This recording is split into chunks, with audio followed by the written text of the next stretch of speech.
In this video, we're going to review the options that you can use with the Resizable widget. And the first one we're going to take a look at is the max width property. Now this basically will only allow you to resize the width of the image to 300 pixels. And then after that, you're basically done. So let's go ahead and see if it works.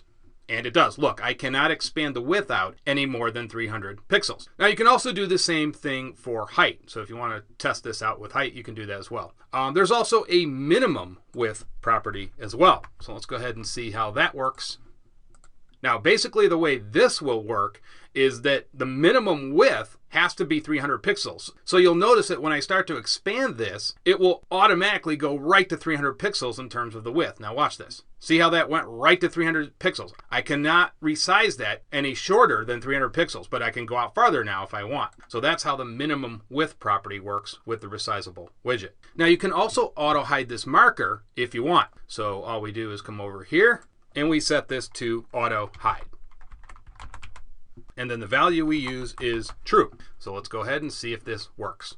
And there you can see the marker is now gone. Now if I highlight over that spot, it appears. So that's the way the auto hide works. Now we can also use the distance property. So let's go ahead and put that here. And basically what this does is we put a value in here, and let's set this to 230 pixels.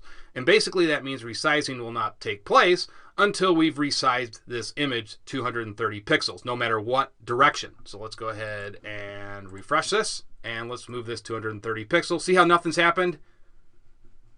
And finally it kicks in once I've moved 230 pixels. So that's how the distance property works. Now we can also create a ghost effect, and actually this is one of my more favorite properties with the Resizable widget. We can actually create a ghost image when we start to resize the image. So we just put the ghost property right here, and we just set this to true.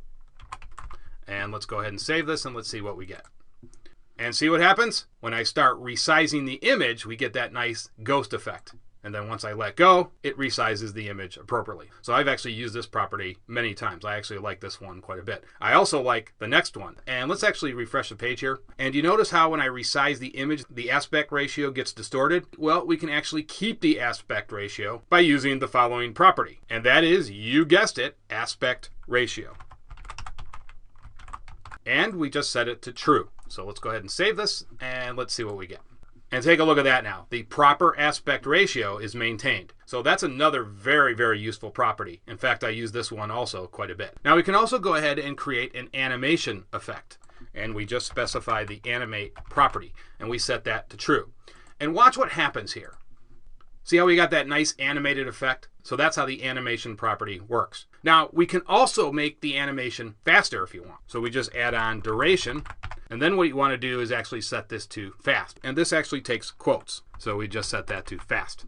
So let's go ahead and save this, and let's see what we get. And see how that's much faster now? So that's how the animate duration property works. Okay, that's going to do it for this video. Thank you.